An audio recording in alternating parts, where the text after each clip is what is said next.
and welcome to season 3 of Two Bi Guys. I am Rob. And I'm Alex. Yes, you did it. We didn't even practice Yes. that. I'm Rob, you're Alex, and we're back for season 3. How about that? Yeah. I can hardly believe it. Can you believe it? It's been a while since we've said that. Those words in that order.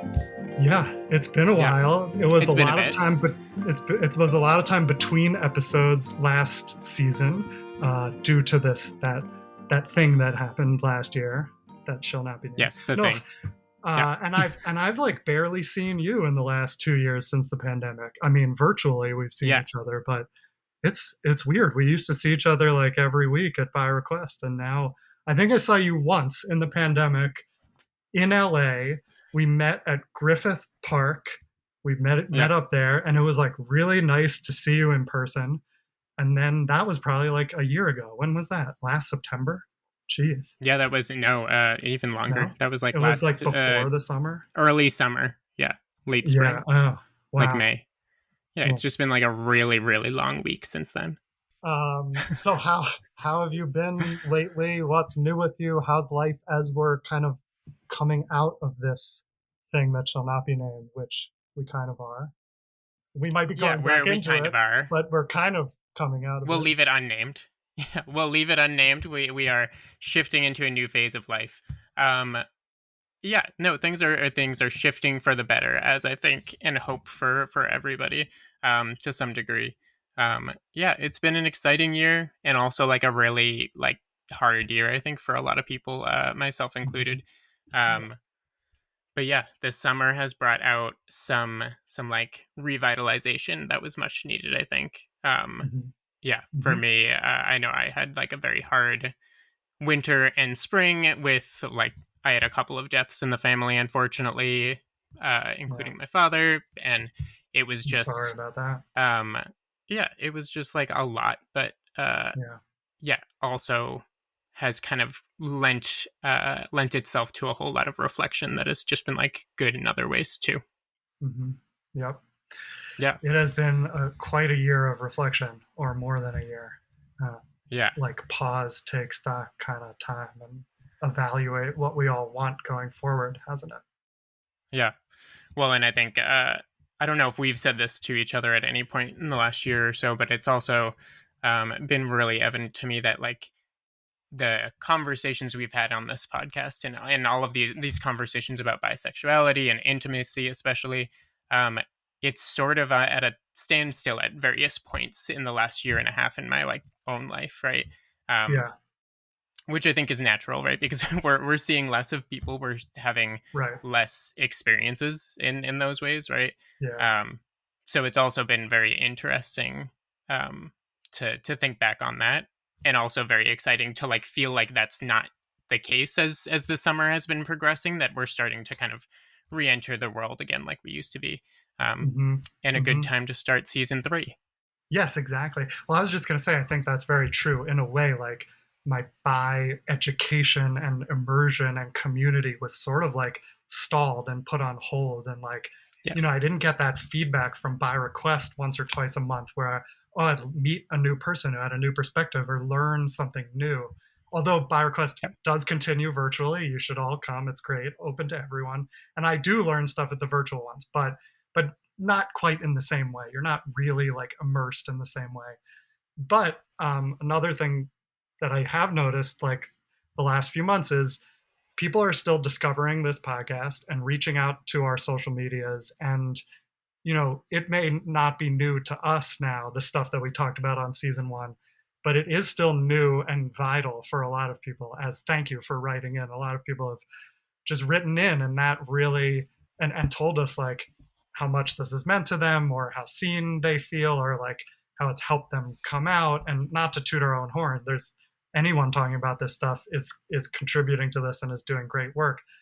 But the messages have still come, even like this month, every month that we've been stalled, the messages come in, and that has sort of encouraged me and us to continue this and keep going. Because I think that, we've talked about a lot, but we've kind of barely scratched the surface in a way. Because I think the more you dig, the more there is. So by 3.0 this year, we're going to do some 3.0 topics that are like so complicated nobody even understands it. Yeah. Well, I feel like we've had a couple of episodes where we're just scratching the surface at a Right, specific topic, right? Like I remember a right. conversation, and we won't get into it today, but like asexuality and like my own sexuality at that and experiences of others in the spectrum, like we had like a 10-minute conversation or something along Uh-huh. those lines, right? Um, but it has been something that I've been thinking a lot more, not solely about myself, but in respect to just a broader ace community. Um, Good. so yeah, I am That's on excited. my agenda for today. We're going to come back to that Yeah, because I want to talk about that a love little. it. I mean, we'll only scratch the surface again for a few minutes because we got a Yeah, lot to do today. But that's well. It sounds like we'll be able to get to some questions that folks have sent in a little bit later on too. yes, we'll do some Which to Q your and A. point, getting those kinds of seeing those answers, those questions come in has been it's exciting. It's exciting to be able to like feel like we can engage in conversation with the worldwide bi community a little bit again. Indeed, indeed. And I've been good since I last saw you. Things are nice. My writing's going pretty well. I got married since the last episode to my partner, Moxie Pung, Yeah, former producer of this podcast. I love Moxie very much. We survived the pandemic together. It was really nice to have each other through all that. Yeah. So exciting. that's the Congrats. biggest change for me. And it's also interesting because I started this bi oral history project about bi men who are married to women. I started it last summer during the pandemic. I was unmarried and like, really wondering about what it's like to be married. How do these men navigate this? And the Hmm. project's going great. I'm continuing it. I'm actually turning it into a book proposal and I'm trying to pitch it like that. It's ongoing. I may reach out to more of you who have written into me to interview. Hopefully, I'll get this book deal. But I don't know. Something I guess, have been thinking about is like, it didn't change everything in a day. I don't know if there's like a bi thing, but it made me realize that like even something binary like being married is actually kind of a spectrum. And yes, the label is married, but like our relationship is just shifting and I don't know, it just goes to show that a label of a relationship does not necessarily tell you everything about it. Like it's just been an interesting experience to dive into something like coming out as bi that like I imagined changes things, but actually when you're inside of it, like you shift the way you want to shift. You don't shift in ways you don't want to shift. Like it's been nice to experience that and to get an Yeah. understanding of that. Well, and to Cool. like not be bound by that label any more than you're bound by any other Yeah. label that we've talked about here. So, yeah, Right. Exactly. sounds very So on brand for Rob. very Yeah. much. Yeah. Exactly. Cool. So we're a couple weeks after Pride, but that was like a big milestone in our lives for multiple reasons. I think Yeah. for me, one of the big reasons was because it was the first time I was like going to go out and be in places with lots of people, potentially without a mask. But before I get into that, how was your Pride this year? What was it like for you? I'll briefly speak to the fact that last Pride, ironically, I went to the Queer Liberation March, and that was kind of like my one outing. Um, Do you it mean felt unsafe. lockdown Pride? Last Pride is in like Yeah. lockdown Pride? Okay. Yeah. Well, because Uh huh. it was different. It was like very protest, and I was not Right. there for very long. But yeah, it was like I had also just come back to the city, so it was strange to then go from that and kind of defy all of the mandates that were sort of out there in a sense that I Hmm. will defend as safe within reason. Um, but yeah, Outdoors with a I mask, I think was safe, and protesting is yes, something we must do. exactly, It's as important. It's very important. yeah, I and it went was to a in bunch of protests last summer. I felt pretty safe. yeah, exactly. And that march specifically was like a specific collaboration between Black Lives Matter and Pride in the Hmm. ways that I think we just needed as a community. So that was worthwhile. Um, Cool. this year was like less so. This year was yeah, I speak to last year because it's probably more enjoyable to hear about. But no, this year I actually had like a very like content pride personally. That content pride just meant not going out at all. I very much overlooked all of the standard pride events. Um, and I didn't even really, I probably saw more of like my empty apartment than any other month in a long time, actually. Um, but I want to make sure that that's like that. With that being said, it's framed that like I work with LGBTQ youth every day. I work with LGBTQ people at the Trevor Project every day.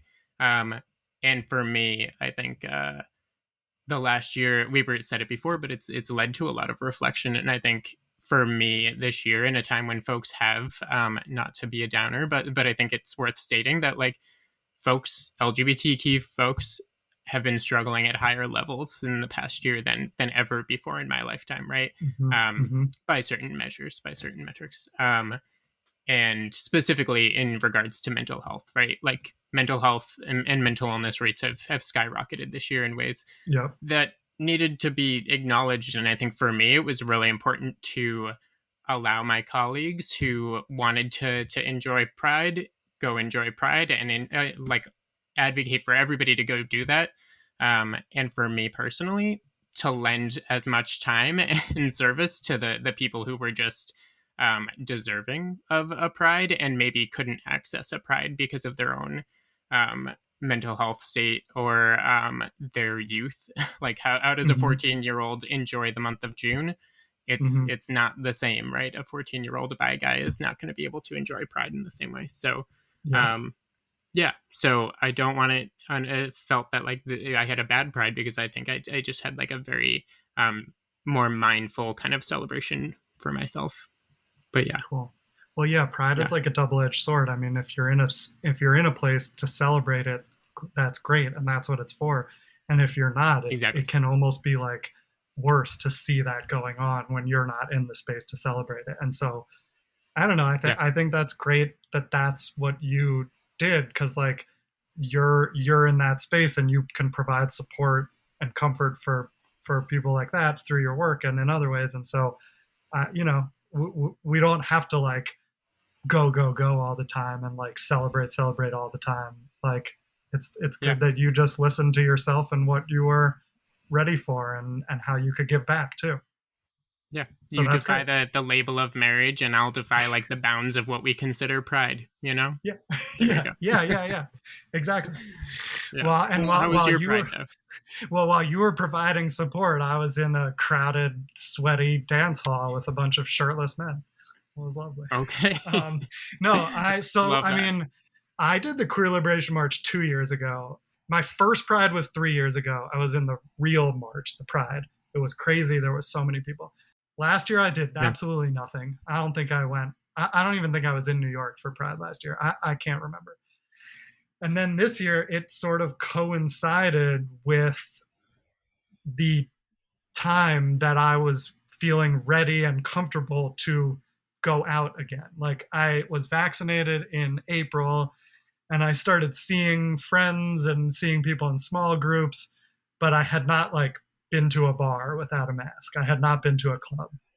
And everyone was planning, all my friends were planning to do that kind of stuff on Pride. So I was like, okay, this is going to be it. This is like the test. We're going to try it.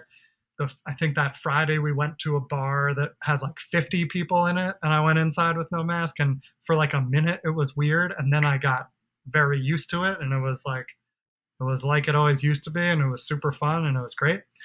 And then I had like a rest day. I hung out with some friends in the park, although that didn't really turn out to be very restful because it's still social interaction time. At the end of this weekend, I was like dead from social interaction. I realized after a year and a half of not yeah, seeing many people, like even sitting in a park with 5 people is a lot of social interaction.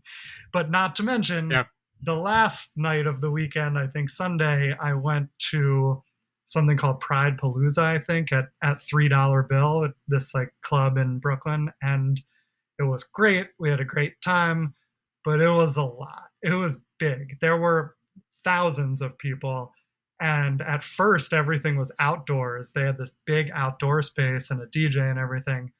But then I didn't realize at 10 p.m., like they can't be outside anymore, I guess, noise or something. So So everything kind of moved inside, and we tried dancing inside. It was like packed, like shoulder to shoulder. Most people had their shirts off. It was very male. Like it was a fun party and it was kind of queer, but it was like male, gay male dominated.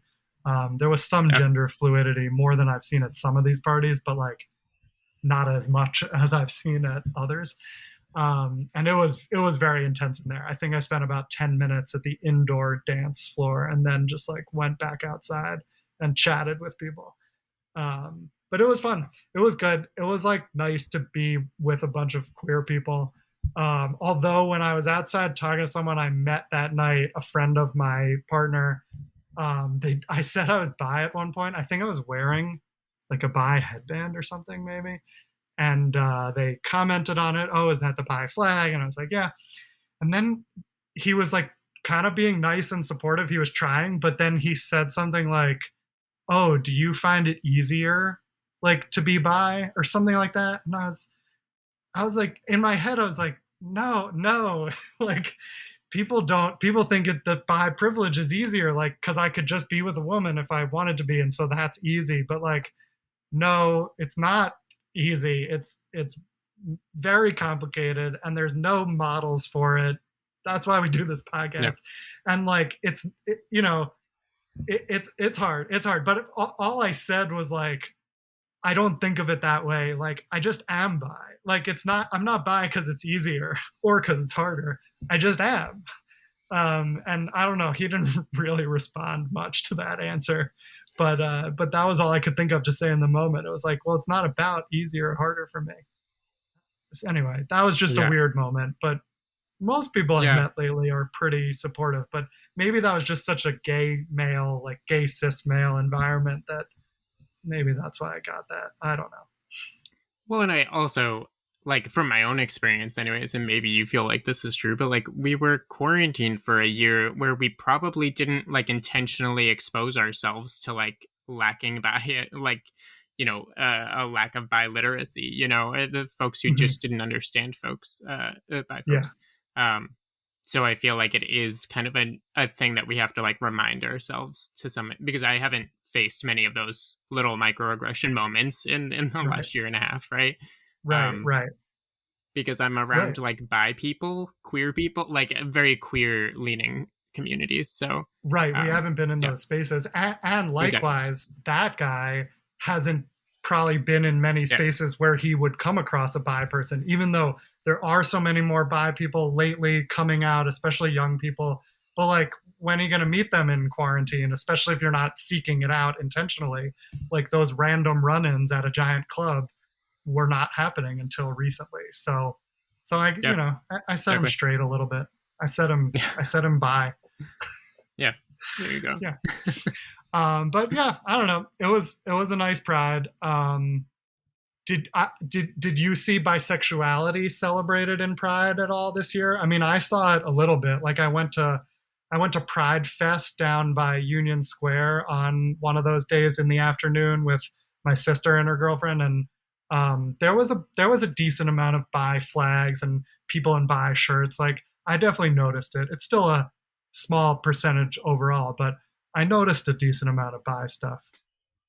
Did Yeah. you? No, I do feel like the spike. I almost noticed, and maybe just because it's the more notable change was trans flags being out everywhere. Yeah. Um, Uh-huh. just because there's been even more erasure, arguably, of the trans community in past prides. But yeah, I think both trans and I did feel like a notable shift towards bi and trans communities this past year, um, which is good. I feel like that does lend some credence to the belief that there's like more thoughtfulness going into these events and folks. Yeah, I think people have done some good change, in their like organizations, in their like event creations, all of those things feel like more thoughtful this year. Yeah, I agree. I do see more inclusivity, like targeted inclusivity, and like having those flags there, and the pan flag too, and the trans flag especially. I've seen a lot. Yeah. Yeah, which is great. Inclusivity is in. It's Yeah, it's just in this year, it's right? so And that's trendy. sort of Yeah, I feel like that is like I say that almost sarcastically, but it's also like I think that people can make money off of like actually appearing to be inclusive in new ways, right? Right. Like And Black that's Lives what it's Matter all about. signs, depending where you are, like get you more customers and more like loyalty. And I think the same thing is true with bi flags, trans flags, pan flags, right? Yeah. I Events mean, catered specifically fuck to us. doing that to make money, but better than not Yeah, doing it. I mean, and what totally. you're doing is including more people, and so whatever, if that makes you more money, it's not a good reason to do it, but hopefully it will No, have a good overall but if the effect anyway. exactly. If the effect is there, like we can acknowledge the positive effect, um, and also like yeah, maybe question their reasoning a little bit. Yeah, exactly.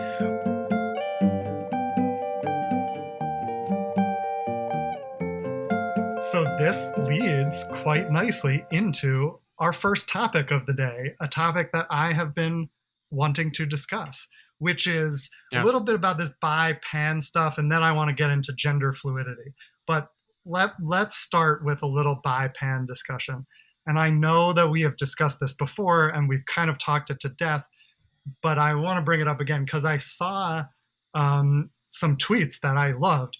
So I don't know if you've all heard of Shiri Eisner. We've talked about her on the podcast, especially last season, that Jacob Engelberg episode. So Shiri Eisner joined Twitter sometime a few months ago. I think she had been on it. She left. She's back. And I know Twitter is kind of can be a hard place to be, especially if you're like queer activist. You get a lot of bad takes. You get a lot of hate. You get a lot of people who don't know what they're talking about, thinking they know what they're talking about. But I still like have loved Shiri's presence on Twitter. It has been really like amazing to see her wade into some of the like tired tropes about bi stuff that appear over and over on Twitter and to like offer her perspective. She wrote Notes on a Bisexual Revolution, Bi Notes on a Bisexual Revolution. Amazing book, highly recommend. She's like an activist and scholar on this stuff. She's great. Now, what one of the things she tweeted, I actually can't find the tweet, so this may not even be her, but I've been thinking about it ever since I saw it, and it was something about how like, when I as a bi person talk about bisexuality, I like to say that it has historically been trans and non-binary inclusive, and that like yes, pan means inclusive of all genders as well, but bi has historically meant that too.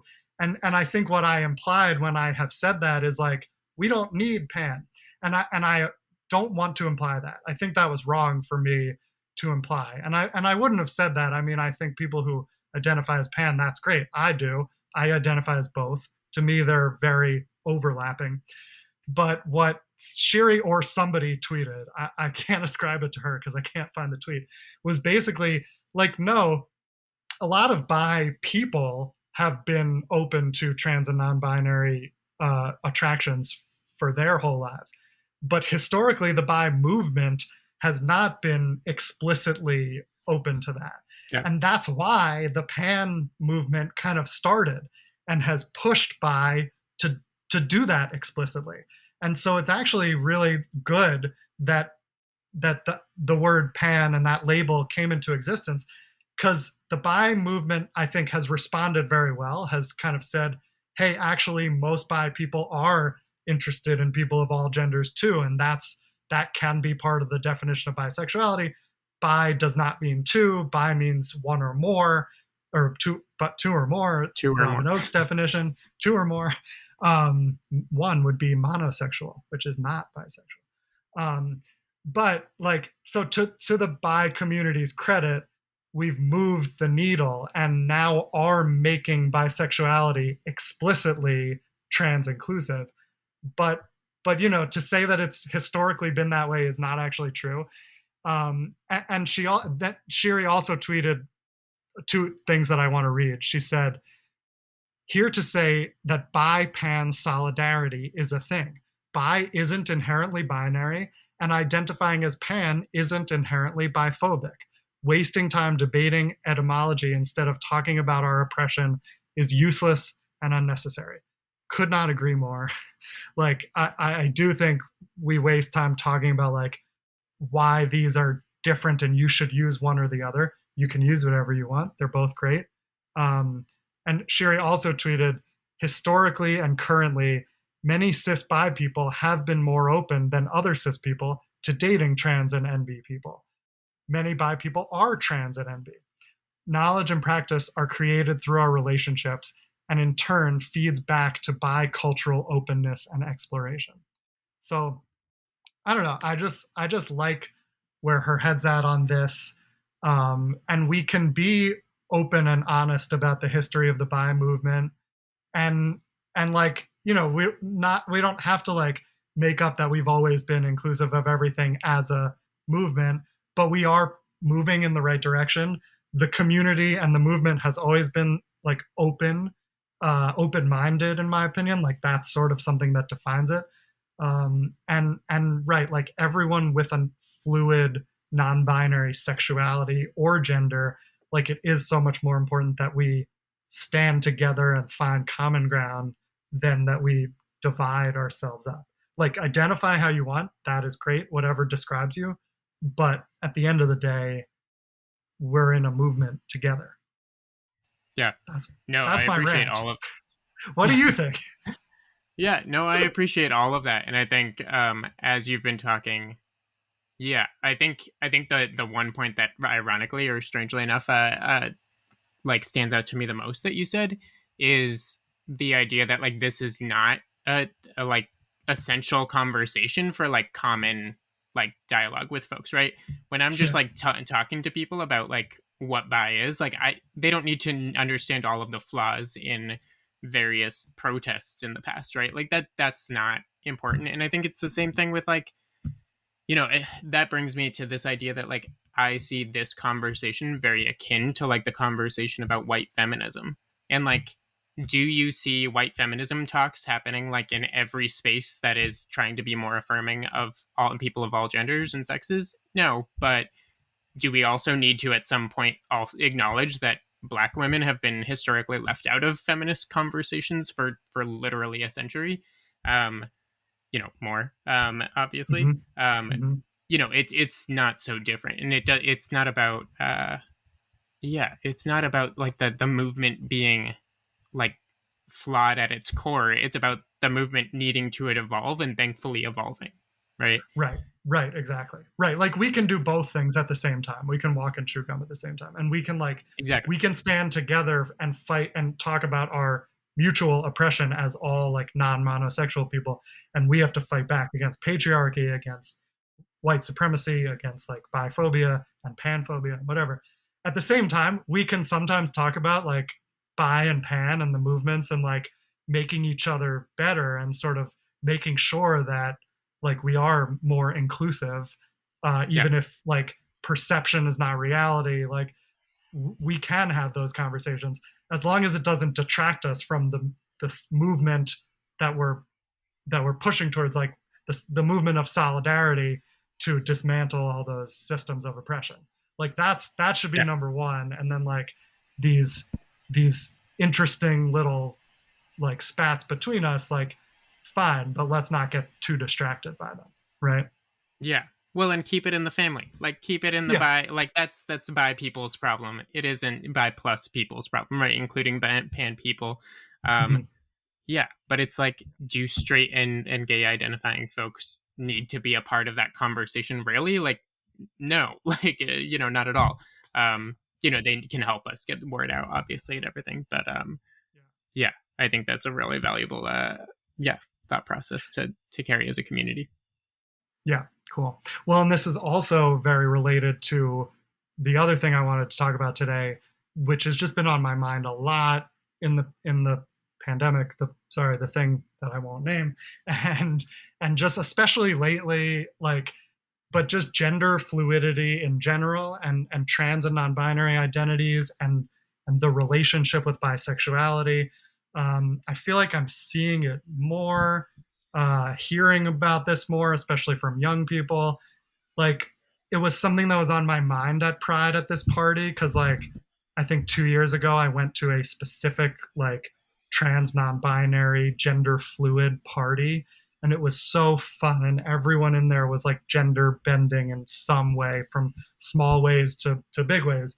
um, and then I noticed at this party of pride that like there were a few people presenting their gender in like nonconformist ways, but only a small percentage.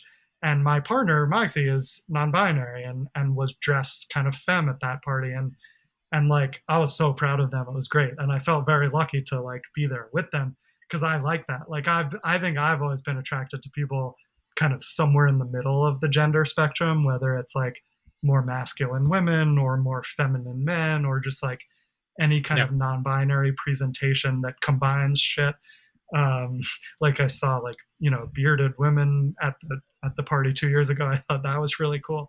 Um, but I don't know. I've just been thinking about it a lot because of my partner, and what is the relationship to bisexuality? Like, does fluid sexuality open up more space for fluid gender? Does fluid gender open up space for fluid sexuality, like within relationships or just within people I don't know. That's been something on my mind. Have you thought about that at all? Does that make sense? Do you know what I mean? Yeah. No. I think I've thought about it in like very different like I feel like I've had similar conversations with folks just in a different context because Trevor actually we do like an annual survey of our youth. And one of the questions or one of the findings rather this year released recently, public knowledge, everybody can kind of look this up and see more. But was that one of the findings was that 1 in 4 queer identified LGBTQ identified young people does identify as non-binary in some Wow. form, right? 1 in 4. And like Wow. yeah, and like 1 in 4 is like a huge number, right? Yeah. And Yeah. that's why it stood out to me when I heard it because I think, um, we're starting to learn a little bit more about what non-binary actually means. Like, right, all of the different Hmm. ways that folks can be non-binary. Yes. Um, right, like how many folks do I know personally that use he and they pronouns or she and they pronouns and identify as Hmm. non-binary and try to make that a real um let's try to verbalize that part of their identity, make sure that folks know about that, because Exactly. it is helpful to them in understanding and presenting their gender effectively or truthfully Right. rather. um Right. yeah, I think that I don't know if you've had similar conversations about that, just diversity Totally. within that community, but it's been top of Totally, mind for me. 100%. Actually, you've touched on exactly what I was gonna say next, because that's kind of exactly what I've been thinking of. And like, it reminds me of when you and I first met. Maybe not when we first met, but as we got to discussing stuff, I remember we talked a lot about how like you and I were both pretty comfortable in our maleness, like as identifying as men. Like I feel like a cis man. I never felt dysphoria. I never felt uncomfortable with my gender identity in my body. But at the same time, the more I learned about bisexuality and queerness, the more I kind of don't care to be identified as a man. Like it isn't a vital part of me. Like it's neither uncomfortable nor necessary. And like in some ways, I don't like what masculinity entails in many ways, and especially like as it relates to patriarchy and like being dominant and on top of a chain. Like I fucking hate that. And so, I think you and I have talked about like, might would I want to use they pronouns? Like, would I feel comfortable doing that? Do I want to come out as non-binary? Like I wrote a play during the pandemic about non-binary person who presents very masculine, and like you're right about how there's different types of non-binariness, and it's a big spectrum out there. And like my partner Moxie's non-binary identity is very different from, if I were to do that. Like it's very different from me, because like they do identify as trans, they have felt dysphoria. And like I want to read this Instagram post that I thought was really good, because it identified sort of at least one major difference in different types of non-binary people. and it's like a call to action. I want to read it because I've been thinking about it a lot. It's from an account called Transsexual Dreamboat.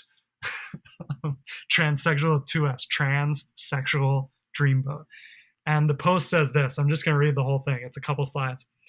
If you use she, they, or he, they pronouns and don't identify as trans, this is for you. Consider putting in the work to insist that people also use gender neutral pronouns for you in work settings, private life, and public life, especially when in exclusively cis places.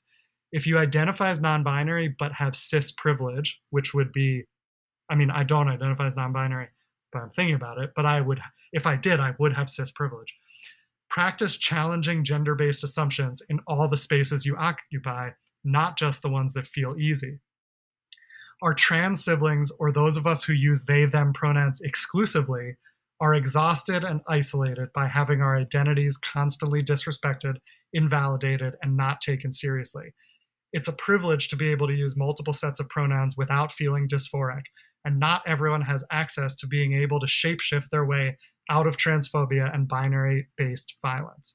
You might have more capacity than others to challenge transphobia and set the groundwork to protect those who are the most marginalized among us. For example, I use he and him pronouns almost exclusively now, but will still make a motherfucker they me if they get a little too comfortable seeing the world through that cis vision. Love to see the she, theys, and cis adjacent people turn up for trans liberation and put in the work. So I love that, and I identified with it so much because my partner uses they, them pronouns, and like I think they switched to exclusively using they, them during the pandemic. And as we've been seeing people in person, people have been fucking up and getting it wrong. And they know that they use they, them, but they will still say he. And like I correct them, Moxie will correct them, but it's like annoying. And to me it's annoying, right? But to my partner, it produces dysphoria and it can be traumatizing. And so like it is fucked up, and I try to step in whenever I can to correct it, but like I don't hear it every single time. I'm not with them at all moments. And so it makes me, in solidarity almost, like I want to change the way people look at the world, which is still very binary. They're not used to they, them. They're like, it takes people a while to wrap their heads around it, which is fine. It can take you some time, but like, gotta wrap your head around it eventually. And like, I kind of feel like sometimes I want to use they just to push people to do that, right? Like that post said, like to push people to not look at the world this way. And for me, I could do that without dysphoria. And I try to do that when it comes to my partner, but like I'm starting to get like annoyed enough that I want to do it myself and just like push the cis straight people I know in my life to like knock them out of calling everyone he, him, or Mm-hmm. she, her, and like knock them out of seeing everyone as one of these two genders. It's like, ugh, it is getting kind of exhausting. Yeah. Yeah. No, this is a complicated conversation for me, I think, in some ways, because one, to immediately respond to one thing you mentioned, um, a person very closely related to me uh, did want to ask, and I think it's worth flagging here so everybody listening is aware too, that like there was this like concern over like, well, why don't they just have like a different set of pronouns that's not Yeah. plural too? Ugh. And it's, People keep let us saying that just to me too. say clearly that like many folks go by pronouns that are gender neutral that are not they them. There is z, zers, ears, like there are other pronouns that have been kind of tried and tested over the years on a larger scale, right? um it hasn't picked up the steam in I think the way that people seem to want it to have, to make their Mm-hmm. life of not having to see they them as singular, um to make that easier for them, I guess. But just let it be said that they them theirs is now the easiest implemented gender neutral pronoun, so we are going Yeah. to stick with that, Yeah. most likely on like a large scale, right? um Yeah. And it's not that hard. Like I no. get that it tricks your brain because it's plural and it's not singular, and like, but you will get it quickly if you are with people who you care about and you practice it a little bit. You can get it.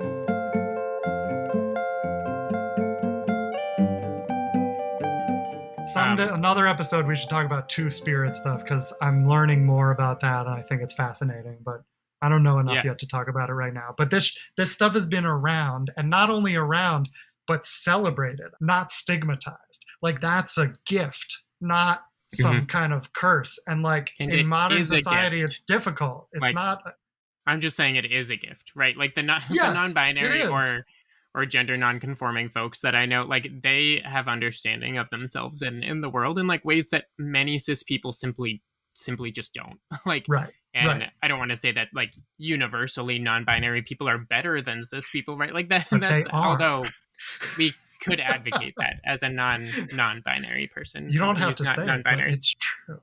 No, Yeah, I'm kidding. I'll argue it any day, but just like DM me if you want to have that conversation. No, I agree. But Non-binary people are very special. It's like a unique. It's a gift. I think it's great. well, because it forces a level of like reflection, just Right, as I think the both of us have been through in some ways, right? right. It's why I think queer people are better than straight cis people Hmm, in hmm. certain ways because Yeah, we've done a lot more work, you know, yeah. um, Right, right. It and allows you very to get in touch specific with. work, right? Right. It allows you to break free of the labels and the boxes and get in touch with yourself and figure out who you really are without constraints. And Exactly. that is Yeah. not easy to do in this society we live in. And Yeah. if you are able to do that and come to a non-binary or trans identity, like that is like a superpower, honestly. Yeah. And I identify as cisgender. I have always identified that way for the most part. Similar to you, I think I was like exploring they them pronouns at a certain point. But point being, I want to kind of briefly speak to my experiences with that, just because I think it's important to. I want this podcast to be like an advocacy platform for non-binary bi people, right? Like this, mhm, it's really important. I think of to which there are I many, like many in the bi exactly. community identify as non-binary or trans. And there's so much Yeah. crossover. Okay, go ahead. Well, and I think that it's important, and I say that because I think it's important for folks who don't identify as non-binary to talk about times when they've considered a non-binary identity or considered they them pronouns, because there's a difference, right? Like it's not like this is a phase, this is an exploratory thing. Like I, for example, explored they them pronouns because I was feeling really frustrated with the binary that exists. I was feeling really frustrated with the ways in which I felt like if I were to walk around in heels, I would be assaulted, right? Like those kinds of feelings of uncertain. There's a lot of femphobia just like wrapped up in that too, but um, internalized and otherwise. Um, Mhm, but the point being that I like for me, it just ended up not being important at the end of the day. I mhm, realized that I, for me personally, and it's that's why I said it was like complicated conversation earlier, because I think like this idea of using they them pronouns even if you use he him pronouns too, say, like it's hard because like I don't want to claim an experience that I don't relate to right, fully, right? And I don't want to claim this some like historical oppression that is not mine to claim. And in right, fact, like I am a cis man. Like I don't have any right to claim non-binary identities. Um and when I realized the amount of privilege that I still had, the amount of passing privilege I would still have, I think it became really hard to like feel comfortable with the idea of using they them pronouns. And I yeah, also realized that much like you, and I think we've said this very clearly to each other on here, like being a man means absolutely nothing to me. Like yeah, it right, in it, I think it's important for me personally to just like to live that gender identity where I right. yes, I'm a cis man and also Who I cares? will paint my nails, and if I'm in feeling safe about it, I'll wear heels. I will, you know, do whatever I want because I think there are absolutely ways that in an ideal world I would be presenting far more feminine. Right, Um, right, and exactly. also it's far easier to present as masculine. So I default to that 99.9% of the time.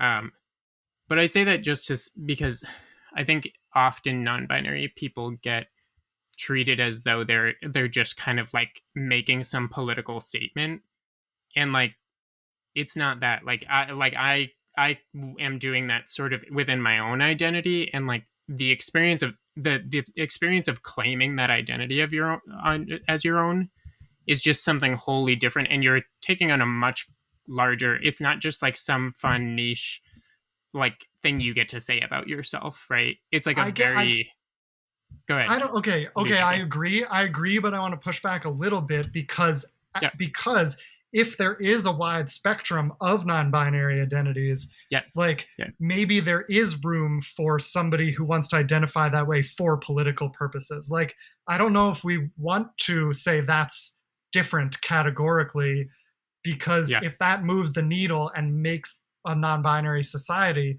like or pushes us in that direction, I want that. And so, but I guess Yes. in the on the flip side, I feel exactly like you. I mean, we have a lot in common and some things not, but we have a lot in common, which is like I do feel like a cis man and I don't want to claim an identity that isn't really me and that I don't have the right to. However, I Exactly. do want to look for ways to smash the binary and to knock people Yeah. out of looking at everyone as he or she. And so, like, I don't want to claim that identity just yet, but I do want to look for ways to move the needle in ways that Yeah. do feel authentic to me, Exactly. with the privilege I have. So I don't know. Yeah. Well, I don't know where I I am hear on you. that. We'll see. It's a tough. I don't know. It's a very because like I think reframing like for me personally, it's far more the pronouns like aspect of that conversation, defying the binary is just not an important for me personally. It doesn't mean anything. It feels like I'm putting on an act often. Like it feels very uncomfortable to me personally. And I think Yeah. that's frankly like why it was very easy to be like, nope, I'm like just use he him pronouns. And I will also ensure that you are properly gendering everyone around me at all times. Like right, like that Right. is a Right. commitment Right. that I make that like no and if somebody uses multiple pronouns, if they use he they pronouns and I'm introducing them kind of without them present or something, right? Talking about somebody, I will like bring up the fact that they use they them pronouns as Right. well, And regardless of choose what they. pronouns they use. Like if somebody Exactly. uses he, Yeah. they, I feel like in my life almost everyone will just use he, right? If you say I'm he or they, 99% of people will use he. So you know what? Yes. I'm going to use they where for people who say it's okay. Like it's like that Yeah. Instagram post said, like, 100%. okay, if you're opening yourself up to that, let's fucking do it. Like let's force people to contend with this, especially people who are not in queer circles all the time. So like do this at work where with all your straight people. Like do this in Yeah. straight groups. Like so I think that's good. And just to bring it a little full circle back to the Yeah. bi stuff because this is a bi podcast. But I do think Sometimes. there's overlap. Like there's so many bi people who are trans or non-binary. There's so many trans or Yeah. non-binary people who are bi. But there's also, if you're not overlapping, like there's a nice relationship there that opens space for people. Like I think in a relationship with a bi person, that can open space for someone exploring their gender to really explore it without constraints and to not feel like they're going to be turning off their partner in any way. And on the flip side, I also think like let's say that you have a straight person who I know some straight people starting to explore with trans or non-binary people.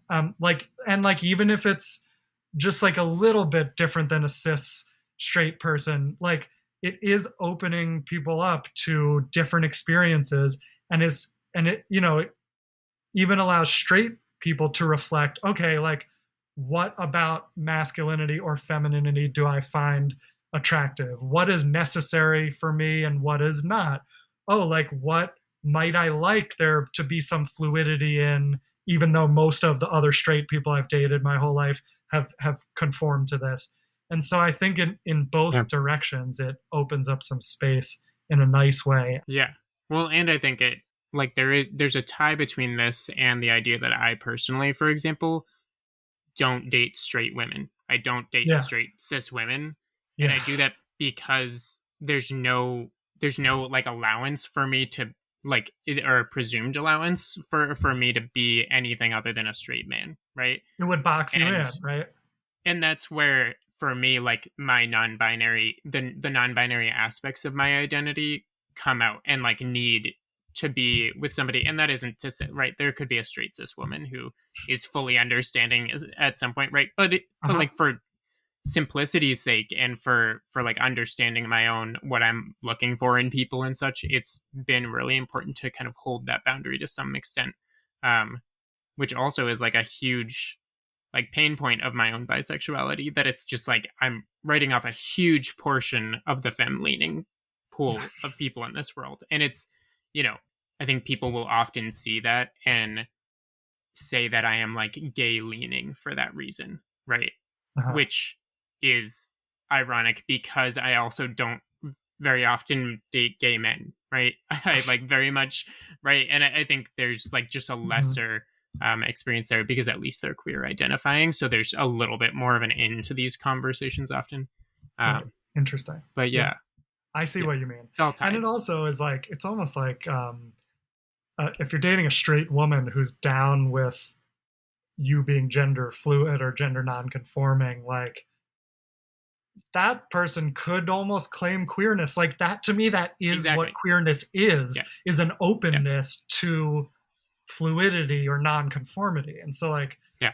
I don't know. I mean, I Well, guess and that's the technically point. you don't have to identify as queer or bi if you're just open to that but want to date cis men. But like that's the that's the Yeah. first step toward a queerness open-minded view of the world. Yeah, exactly. And that's why bi and non binary people just, there should be an alliance between Yes. those two communities in big ways. And hopefully season 3 can be a little bit more of an opportunity to like create Yes. that here too. Yes.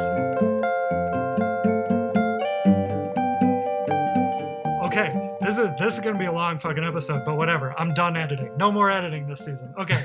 You have a topic. What do you want to talk about, Alex? What's been on your mind? I started thinking a lot about what kinds of steps I'm taking when I'm like looking at like the kinds of identities that I want to date and the kinds of people I want to date or even meet. Um, and it just got me thinking about the idea of like chasing, right? I also rewatched Transparent, the show, which has like a chasing kind of arc in it. Mm-hmm. Um, The brother, right, yeah, is like in a relationship with a trans person. Is that the thing you're talking about, or what are you talking no, about? one of the other siblings, Allie, was like chasing Oh, a trans person, right? right. The point being that there are real dynamics between, especially between like bi communities, frankly, or by like questioning communities even, um, and this idea of like chasing trans people. And I've, Mm-hmm. premiere of this podcast, I said that I moved to New York to sleep with a woman, right? That's literally, I know those are words that I said. And I like How's it stand going? by that as my experience in the past, unfortunately, right? Um, Yeah. but also like to the act of like looking for people solely based on their identity, right? um, is just such a bizarre, especially in this last year of reflection where like I haven't been chasing anyone. I haven't been like, that's not been happening. Um, Mm-hmm. it's been Mm-hmm. a chance to just like reflect on all of the different ways that we, you know, think about all of the people that you've had. Like, I've never dated a blank Mm-hmm. person, Mm-hmm. right? Or, Right. and like I want to try that that. implied, that implied like initiative to like try that, right? Mm-hmm. Mm-hmm. Black people are often, especially within queer male communities, are very often framed that way, right? Mm-hmm. Right. Mixed people are often, mixed race folks are often treated that way just because they look maybe ambiguous, right, and Mm-hmm. racially in ways that are super harmful to to some of these communities, right? Yeah. Um, and on the other coin, something that I've been thinking about is the fact that like bi people are also chaste in some ways, right? And like we talk a lot about the I ways that we're wish. like turned away, Uh-huh. and I'm not saying Yeah. Yeah. Yeah. it's universal, right? But there's also dynamics where like I know that if I say I'm bi, I'm going to attract like some small portion of Yeah. people Yeah. Yeah. even more, Right. right? It doesn't mean Yeah. we have it easier. Going back to your statement Yeah. earlier, um, No, but especially it's like gay men, right? yeah, Who like exactly, think it's hot. Yeah. Uh-huh. yeah. Well, and that's the I've point that seen that. it's Oh, you're bi, you've been with women. Oh, that's so hot.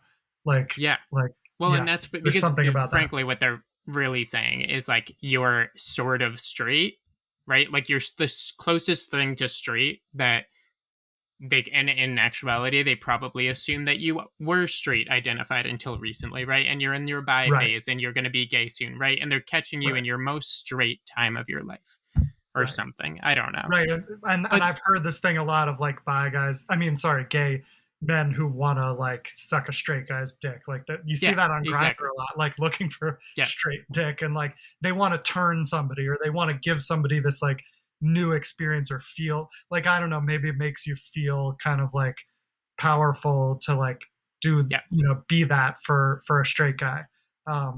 Which I don't know. I kind of get it. It's complicated. Like I was on the receiving end of that when I first started exploring. Like I that was who Yeah. I ended up with, was probably chasers, like straight chasers in a way, right? Like Yeah. I want to give this Exactly. experience to I don't know what that is though, because I've never totally felt it myself. Although I do like hooking up with other bi people or meeting other bi people and stuff just because of the shared experience, but not because of like I Yeah. want to turn someone or like get Hmm. something out of it for myself. Yeah, but it's this like fetishization of folks, right? Because like in some ways it's, yeah, I maybe in all of these cases, right? Like you could term it as, rather than chasing, just like fetishization in some sense, right? Um, like I know someone, I've interacted with somebody recently that like identifies as straight, and we just were like talking about it too. But I like identifies as straight and puts straight on his profiles and everything, and like very much sleeps with like probably more men. I was, from what I was hearing, more men than women in this case. Uh, uh-huh. Was also like a very binary conversation, not to contradict our earlier conversation, but um, So you identified as straight on like a gay dating app, a straight dating app, something like Field that's more queer. What do you mean? yeah, I think it was, I don't know which apps that he was on, but I think it was Field and something else. But Field, I think, was Interesting. mentioned. Um, Uh-huh. but point being that like this guy, like very, and like we had like decent enough rapport that I felt like I could go there, where I just like asked, like, so you identify as straight, but like what does that mean to you if you're doing, like, you're sleeping with men, right? And you're Uh-huh. pursuing men. Uh-huh. um and he kind of gave a non-answer, right? And I think in the non-answer, not to go into specifics of what was said, but like it felt to me like it was somebody claiming a straight identity in order to become more like more uh Desirable to a easily pursued, more certain desirable. Exactly. desirable to a certain demographic. Yeah, Yeah, I mean, I exactly. guess I know what that's like because that was me for some amount of time, and we've talked about this a lot, like in season one with Dr. Jane Ward, like about Yeah. what it means to be having sex with men and identify as straight, to combine those two things, which I think is much more common than people realize. And maybe some Hmm. of these guys are like figuring stuff out, and maybe will come to a bi identity like I did pretty quickly. But but I kind of get where that guy's coming from, even though he has a non-answer. Maybe he's still figuring shit out.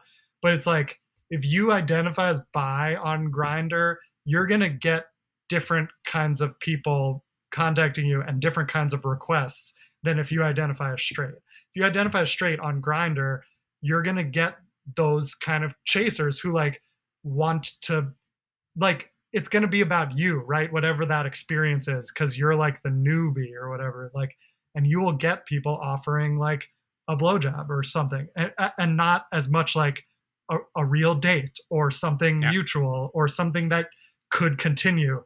And so I think it's like maybe that guys like that, like your friend, are sort of looking for a limited experience for now. But maybe that's a window for them Yeah. into Well, something else. I don't know. and to speak to it a little bit more too, like the, when I say it was a non-answer, the thing that really stuck out to me and I didn't say was that he had identified as straight, like, but actively pursuing men for more than 2 years, right? Like a pretty long period of time, which is, Uh-huh. it's not to say that somebody can't be like kind of hovering between straight and bi, kind of figuring it out, Sure. questioning, right, for that long. But Uh-huh. it like very much didn't seem to be right. Like he was pretty comfortable with the fact that he wasn't straight in some way Mhm. too. Mhm. um and it was like, it felt to me like it was exploitation of like a straight identity to get more opportunity with men, right? Mhm. With queer men. Interesting. Yeah. Um, which like maybe that's an unfair read, but I that is certainly a thing that exists out there, right? It's a thing that I've seen in other contexts too. Um, Yeah. this is just one example that it felt especially present. Um, Interesting. but bringing it back, and I'm curious what you, I don't know if you have anything to say about this too, is because I mentioned like black folks, bi folks, or mixed folks, right? Um, and I feel like that's the thing that I'm really like hung up on, where it's like been, not that it's something I've liked, because I hope I've never appeared to be like chasing somebody for in that way, because it's just like a like that's super, I don't know, that's like the cringiest, most harmful way to pursue someone. Like it to disabled people often are literally treated this way by a select portion of the population too. And it's gross. Like I stand by that. This is just like the grossest thing, but also something I think that we need to like kind of question about ourselves at times. Sometimes when we say that when we like start figuring out types, right? Like what is our Right. type? And I Uh-huh. feel like that is a related conversation that it's like the step one where you think you're kind of assembling a type, and then sometimes it Right. can hedge into like a toxic territory where what you actually just said is you don't date Asian people Yeah, yeah, yeah. and Right. you are looking specifically for a black guy, and then maybe also specifically a trans guy, and it's Yeah. like it like those that's like a natural evolution of like Yeah. this hyper fixation on like what your type is and what Mhm. um specifically you're looking for. So Right. I don't know. Well, I don't have it's a like question, but what do you think? I I can I'll just talk. I think it's like finding this line between like attraction and fetishization, or like, Yeah, you know, exactly. preferences versus disqualifiers, and like it's okay to be have attractions and pursue, but like chase, you know, then it can veer over into chasing, which can be not cool.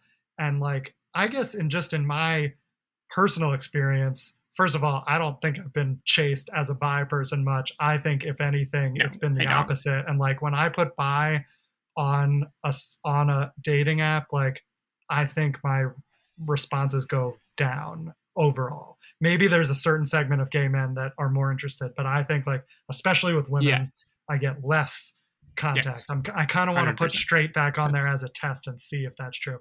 But for me personally, like I have been with people, you know, types of people I've never been with before, you know, quote, tried new things.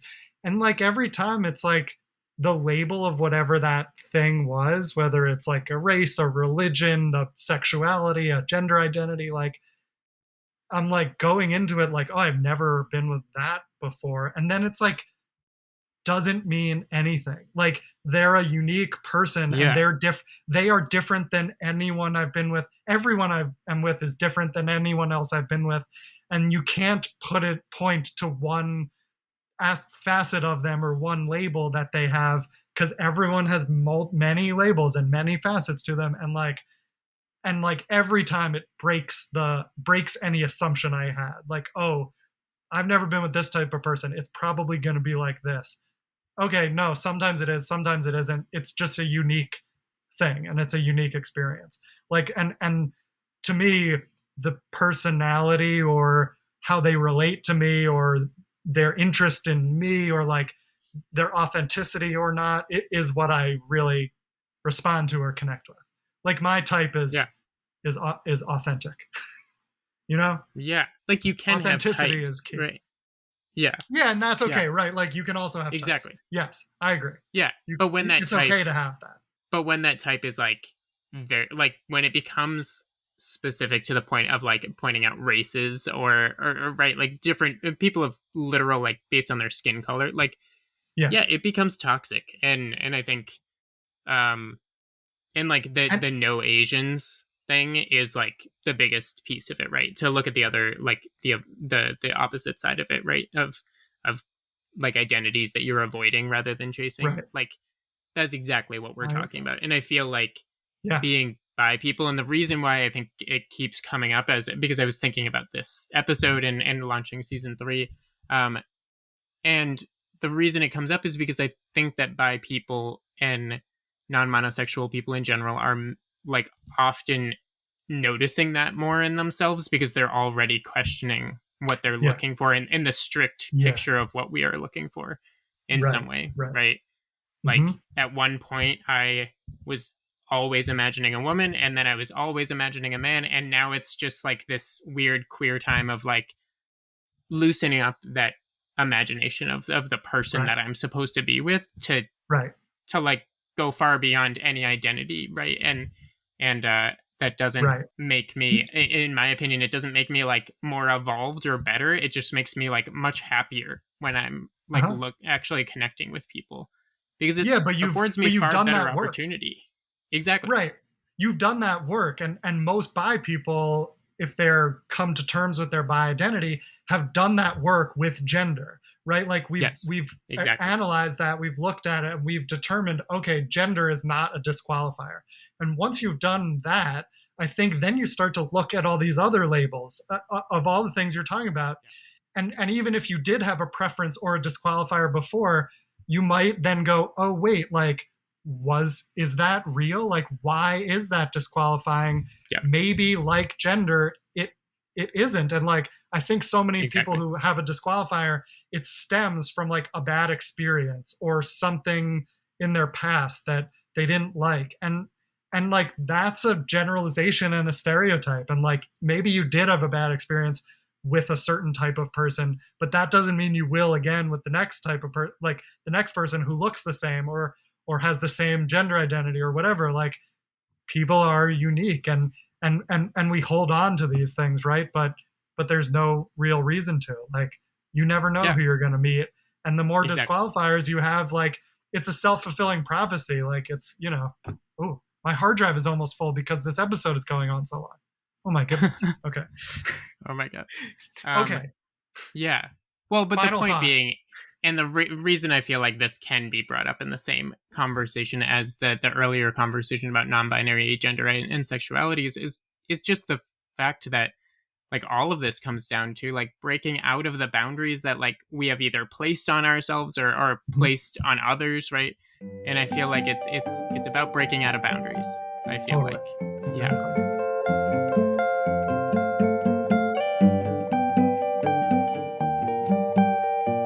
Okay, so let's move on a little bit at the end of this. I want to do some questions from the viewers. We've had a couple questions.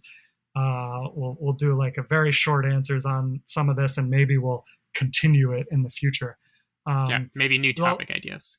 a lot of questions have come in. I'm not going to read them now because we will just get too deep into it. But a lot of questions coming in about bi married people coming out within a marriage, coming out within a monogamous marriage. And so, okay, we're going to save that for later. But I just want to say that's going to be a continuing topic. We will talk about that more. Yeah, We will for talk sure. about coming out within this stuff. And in my oral history project, I have been interviewing people in monogamous marriages who have come out to their spouse.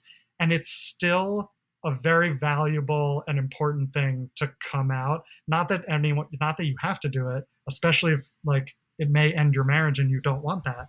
But in with people I've interviewed, it can be a very positive thing, even if you want to remain monogamous, because it's about being open and free and like honest and authentic with your partner. Okay, I said I wasn't going Yeah, to talk about that. Then I did talk about it. But moving on. Here's one for you then. This isn't a question, yeah. but I also asked for topics that people want to talk about. And one of the topics someone suggested, which you mentioned early, was biromantic aces.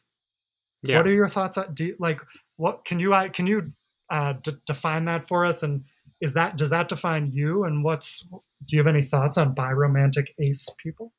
Yeah. Well, so to be clear, bi romantic ace folks are folks who sexuality is probably a smaller portion of their identity in some form, right? Having sex is less of the desire in their relationship, and sexual attraction, and therefore is less of it. Um, but they very much have like romantic or other attractions to people, regardless of gender, presumably, right? Mhm. And like, yes, short answer, this is in a nutshell very much me. I 100% identify as biromantic, asexual. Um, the asexual has always been kind of like an asterisk sort of next to it. The biromantic has sort of had an asterisk next. Oof. I can't talk. Say Um, asterisk 10 times fast. yeah, no, I don't. I never want to say it again. Um, Point being Asterisk, that yes, asterisk, asterisk. that very much identify. I very much identify with biromantic, asexual. Yeah, and it's a hard conversation because I think the hypersexualization of bisexuality is often the Hmm. first thing people think of, and we Yeah. like define ourselves as bi based on our sexual attraction often, and it's really tough when you realize like, okay, but like what about when it's just the other types of feelings, the other types of attractions that are not like proven in a bedroom, you know? Hmm. Um, Hmm.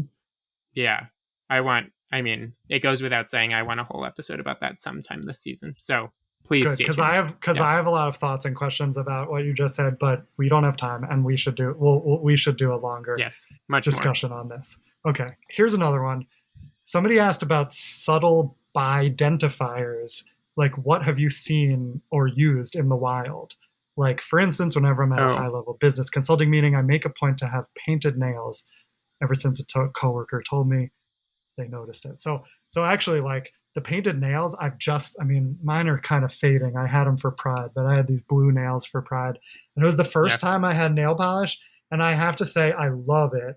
I love wearing it and looking at it. Like my instead of looking like nothing, now my fingers look Yes. nice and have color. That, Like I just like looking at my fingers. I like that other people notice it, and so many people have commented on it. 100% positive comments. Like so many people say, "Oh, I like your nails." Literally, no one has ever said anything negative to me about it. That's some of like my white male privilege, but it's been all positive in New York, and like I don't know. I just like that it's this queer thing I can do that pushes boundaries, and like, yeah. why can't boys wear nail polish? Why is that not a masculine thing? You can still pick your Yeah. color. Like I pick fucking blue. That's like the traditional boy color. That's another story. Why is that? We can get into that later. But like Yeah. you can pick whatever color you want. So like why is the concept of color on your nails, not masculine? It should be. It is. I have a purple Yeah. shirt. You can wear a colored shirt. That is masculine. Like, anyway, I want to smash this one. So, nail polish is my thing at the moment. What about you? Yeah. No, I love talking about the fact that nail polish is something that men should be wearing. Like men do use it more often. I feel like nowadays, and every man that I talk to, I don't know. I love wearing nail polish. Everybody does. Your nails are doing literally nothing right now if they're not painted right now. Look down at your fingers, realize the lack of opportunity that you're taking advantage of, right? Mm-hmm. Or the opportunity you're not taking advantage of, whatever I'm trying to say. Um, yeah, so that's a good one, and I feel like that's for a lot of like queer identified folks.